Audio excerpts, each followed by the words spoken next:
என் அன்பு சகோதர சகோதரிகளே, இயேசு கிறிஸ்துவின் நாமத்தில் என் அன்பின் வாழ்த்துக்கள்.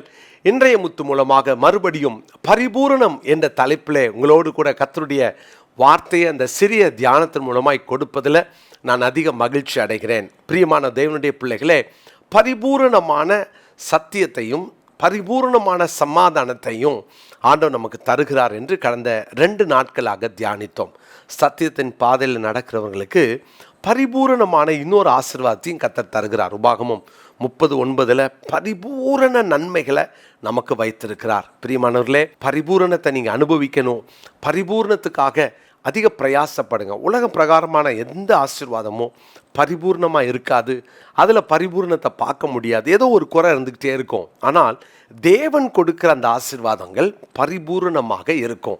எனவே ஆண்டவரே, உங்கள் ஆசீர்வாதத்தை தாங்க அப்படின்னு சொல்லி ஜெபம் பண்ணுங்க. பிரியமானவர்களே, இந்த நாளிலும் யோவான் சுவிசேஷம் 1:16 வாசிக்கிறேன். யோவான் 1:16, அவருடைய பரிபூரணத்தினால் நாம் எல்லாரும் கிருபையின் மேல் கிருபை பெற்றோம். அவருடைய பரிபூரணத்தினால் நாம் எல்லாரும் கிருபை பெற்றோம் அப்படின்னு இல்லாம கிருபையின் மேல் கிருபை பெற்றோம்.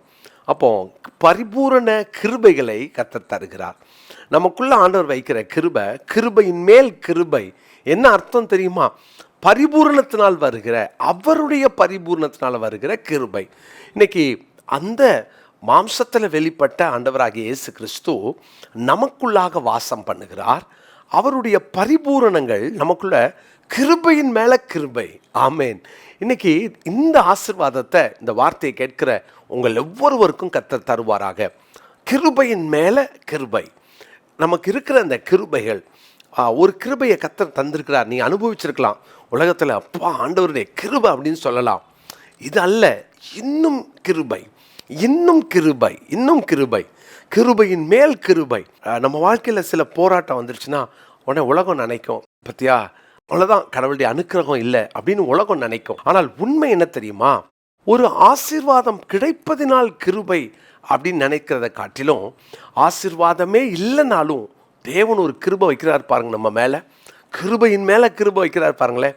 அதில் தான் பரிபூர்ணத்தை பார்க்க முடியும். அதில் கர்த்தர் எப்படி பரிபூர்ணத்தை தருவார்? சிறைச்சாலையில் யோசேப்பை கொண்டு போய் போட்டாங்க. கர்த்தர் அவனோடு இருந்தார். அங்கேயும் தேவ கிருபை அவனோடு இருந்தது. அப்படின்னா எந்த சிறைச்சாலையோ சிங்காசனமோ தேவ கிருபை ஒரு மனுஷன் மேலே இருந்துச்சுன்னா அதுதான் பெரிய ஆசீர்வாதம். கர்த்தருடைய பிள்ளைகளே, கிருபையின் மேலே கிருபையை பெறணும்னா அவருடைய பரிபூர்ணத்தினால் அது நமக்கு உண்டாகிறது. அதனால தான் இங்கே வாசிக்கிறோம், அவருடைய பரிபூர்ணத்தினால் நாம் எல்லாரும் கிருபையின் மேல் கிருபை பெற்றோம். ரோமர்கள் இந்த நிருபம் 5ஆம் அதிகாரம் 17வது வசனத்தையும் நான் வாசிக்கிறேன். ரோமர் 5ஆம் அதிகாரம் 17வது வசனம். அல்லாமலும் ஒருவனுடைய மீறுதலினாலே அந்த ஒருவன் மூலமாய் மரணம் ஆண்டு கொண்டிருக்க கிருபையின் பரிபூர்ணத்தையும் நீதியாகிய ஈவின் பரிபூர்ணத்தையும் பெறுகிறவர்கள் இயேசு கிறிஸ்து எனும் ஒருவராலே ஜீவனை அடைந்து ஆளுவார்கள் என்பது அதிக நிச்சயமாமே. ஒருவனுடைய மீறுதலினாலே அந்த ஒருவன் மூலமாக மரணம் ஆண்டு கொண்டிருக்க, இதை சாப்பிடும் நாளிலே சாவா என்று சொன்னார். அந்த ஒருவன் ஆதாம் என்னும் அந்த முதல் மனிதன் செய்த மீறுதலினாலே, ஆண்டவர் சொன்னதை மீறி செய்தான் அல்லவா, அந்த மீறுதலினாலே மரணம் வந்து அவனை ஆளுகை செய்தது. இன்னைக்கு வரைக்கும் அது நம்மளை ஆளுகை செய்கிறது. ஆனால் கிருபையின் பரிபூர்ணத்தையும் நீதியாகிய ஈவின் பரிபூர்ணத்தையும் பெறுகிறவர்கள் இயேசு கிறிஸ்து என்னும் ஒருவராலே ஜீவனை அடைந்து. அப்போ பரிபூரண இந்த கிருபை என்ன செய்யும் அப்படின்னா, ஜீவனை கொடுக்கிறது. பரிபூரண கிருபை நம்முடைய வாழ்க்கையில் இருந்த பழைய அடிமைத்தனத்திலிருந்து என்னை விடுதலை ஆக்கிற்று. யோசித்து பாருங்க, இன்னைக்கு நீங்களும் நானும் நம்முடைய எல்லா பாவ அடிமைத்தனத்திலிருந்தும் விடுதலையாக்கப்படுவதற்கு காரணம் தேவ கிருபை. நான் முயற்சி பண்ணேன், நான் இதை போராடினேன், நான் ஃபாஸ்டிங் இருந்தேன், நான் ஜெபம் பண்ணேன், அதனால தான் எனக்கு விடுதலை கிடச்சிது. எல்லாம் உண்மைதான். நம்ம ஜெபம் பண்ணியிருக்கலாம், முயற்சி செஞ்சுருக்கலாம். ஆனால் ஒன்றை மறுத்துறாதீங்க, மறந்துடாதீங்க, தேவ கிருபை என்னை விடுதலை ஆக்கிற்று. ஒரு வசனத்தை உங்களுக்கு வாசிக்கிறேன். ரோமர் 7ஆம் அதிகாரத்தில் பாருங்களேன். அப்போஸ்தலனாகிய பவுல் சொல்கிறார் 24, நிர்பந்தமான மனுஷன் நான், இந்த மரண சரீரத்தினின்று யார் என்னை விடுதலையாக்குவார்?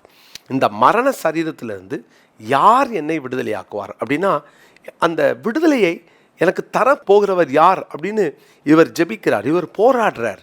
ஏன்னா நான் செய்யணும்னு நினைக்கிறத செய்ய முடியல. ஒரு அடிமைத்தனம், ஒரு போராட்டம் அவருக்குள்ள இருக்குது. ஆனால் கர்த்தர் அவரை விடுதலை ஆக்கிட்டாரே. 8ஆம் அதிகாரம் 2ஆம் வசனத்தில் பாருங்களேன், கிறிஸ்து இயேசுவினாலே ஜீவனுடைய ஆவியின் பிரமாணம் என்னை பாவம் மரணம் என்பவைகளின் பிரமாணத்தினின்று விடுதலையாக்கிற்றே. இதுதான் கிருபையின் பரிபூரணம், பரிபூரணமான கிருபை. ஒரு மனுஷனால் பாவம் வந்தது, அந்த பாவம் அவனை ஆண்டு கொண்டது. ஆனால் இயேசு மூலமாக வெளிப்பட்ட கிருபை எனக்கு விடுதலையை கொடுக்கிறது. அருமையான சகோதரனே, சகோதரியே, ஒருவேளை இன்னைக்கும் உங்கள் வாழ்க்கையில் பாவத்திலிருந்து ஏதோ ஒரு பாவம், யாருக்கு தெரியாது, உங்கள் வாழ்க்கையோடு போராடி கொண்டிருக்கிற அந்த ஒரு பாவம், இதுதான் என் வாழ்க்கையில் இன்னும் என்னால் வெளியே வர முடியாத ஏரியா அப்படின்னு சொல்லிக்கிட்டு இருக்கிற அந்த பாவம், இன்னைக்கு அதுலேருந்து நீங்கள் வெளியே வருவதற்கு ஆண்டவருடைய கிருபையை சார்ந்து கொள்ளுங்க. ஆண்டவர்கிட்ட கேளுங்க, ஆண்டவரே உங்கள் கிருபையை தாங்க, கிருபையின் பரிபூரணத்தை எனக்கு தாங்க. கிருபையின் பரிபூரணம் விழுந்து விழுந்து எழும்ப பண்ணுகிறது அல்ல, என்னை விழுதலிலே ஜெயிக்க வைக்கின்றது, விழுதலிலே எழுந்து தலை நிமிர்ந்து நிற்க வைக்கிறது, வீழ்ச்சியிலே நான் மறுபடியுமாய் எழுந்து ஆண்டவருக்கு சாட்சியாய் வாழ அந்த கிருபை போதுமானதாக இருக்கிறது. அதனால தான் சொன்னார், என் கிருபை உனக்கு போதும், உன் பலவீனத்திலே என் பலன் பூரணமாய் விளங்கும். அந்த கிருபை தான், பரிபூர்ண கிருபை தான் இன்றைக்கி உங்களுக்கும் எனக்கும் தேவை. இந்த நாளில் ஆண்டவர்கிட்ட கேட்பீங்களா, எனக்கு அந்த பரிபூர்ண கிருபையை தாங்கன்னு சொல்லி கேளுங்களேன். அது ஆண்டவராகிய இயேசு கிறிஸ்து மூலமாக தான் அந்த கிருபை எனக்குள்ளே வரணும். அதனால தான் அந்த கிருபைக்காக நம்ம ஒவ்வொரு நாளும் ஜெபம் பண்ணணும், கிருபைக்காக தேவ சமூகத்தில் ஒவ்வொரு நாளும் தாழ்த்தணும், கிருபையை ஆண்டவர்கிட்ட கேட்கணும், ஆண்டவர்கிட்ட சொல்ல, ஜெபம் பண்ண, தாழ்த்த, இதெல்லாம் நடக்க நடக்க நம்ம தாழ்த்திக்கிட்டே இருப்போம், இன்னும் தாழ்த்துவோம், இன்னும் தாழ்த்துவோம். ஆண்டவருடைய அந்த மைண்ட் செட் நமக்குள்ளே வரட்டும், கிறிஸ்து இயேசுவில் இருந்த சிந்தை நம்மிலே இருக்கட்டும். அந்த சிந்தைக்காக ஜெபம் பண்ணுங்க, அவர் கிருபையின் மேல் கிருபை தருவார். பவுல் தீமோத்தேயுக்கு எழுதும்போது 1 தீமோத்தேயு 1ஆம் அதிகாரத்தில் 14வது வசனத்தில் எப்படியாய் சொல்லுகிறார். 1 தீமோத்தேயு 1:14, நம்முடைய கர்த்தரின் கிருபை இயேசு கிறிஸ்துவின் மேலுள்ள விசுவாசத்தோடும் அன்போடும் கூட என்னிடத்தில் பரிபூரணமாய் பெருகிற்று. கர்த்தரின் கிருபை இயேசு கிறிஸ்துவின் மேலுள்ள விசுவாசத்தோடும் அன்போடும் கூட என்னிடத்தில் பரிபூரணமாய் பெருகிற்று. அப்போது கர்த்தருடைய கிருபை நான் இயேசுவை விசுவாசிக்கிறதுனால எனக்குள்ள பரிபூரணமாய் பெருகுகிறது. இன்றைக்கும் இயேசுவை நீங்கள் விசுவாசிக்கிறீங்களா? அங்கே பிதாவாகிய தேவனுடைய கிருபை இயேசு கிறிஸ்து மூலமாய் அவரை விசுவாசிக்கிறதுனால நமக்குள் பரிபூரண கிருபையை நாம் அடைவதற்கு தேவன் அனுக்கிரகம் செய்கிறார். இயேசுவை விசுவாசிக்கிறதை விட்டுறாதீங்க, இன்னும் அவரை விசுவாசிங்க, இன்னும் அவரை சார்ந்து கொள்ளுங்க, எப்போதும் அவருடைய கிருபைக்காக ஜெபம் பண்ணுங்க. தேவ கிருபை பரிபூரணமாக நம்மிலே தங்கியிருப்பதாக. ஜெபம் இல்லாமா? நல்ல தகப்பனே, இந்த நாளுக்காக உம்மை ஸ்தோத்தரிக்கிறேன். இன்னும் அந்த பரிபூரண கிருபைகளை நாங்கள் சுதந்தரித்து கொள்ள எங்களை அர்ப்பணிக்கிறோம், தாழ்த்துகிறோம். ஆண்டவரே, இயேசு கிறிஸ்துவை விசுவாசிக்கிறதன் மூலமாய் ஆண்டவரே, கர்த்தருடைய அந்த கிருபை எங்களுக்குள் பரிபூரணமாய் வாசம் பண்ணுகிறதே, அந்த கிருபையை எனக்கும் தாங்க, எங்கள் ஒவ்வொருவருக்கும் தாங்க. இந்த வார்த்தையை கேட்கிற ஒவ்வொருவரும் அந்த கிருபையை பெற்று சுதந்தரிப்பார்களாக. இயேசுவின் மூலமாக ஜெபிக்கிறோம் நல்ல பிதாவே, ஆமேன். பிரியமானவர்களே, இந்த நாளுக்குரிய மனப்பாட வசனத்தை குறித்து கொள்ளுங்கள். 1 தீமோத்தேயு 1:14. 1 தீமோத்தேயு 1:14. God bless you.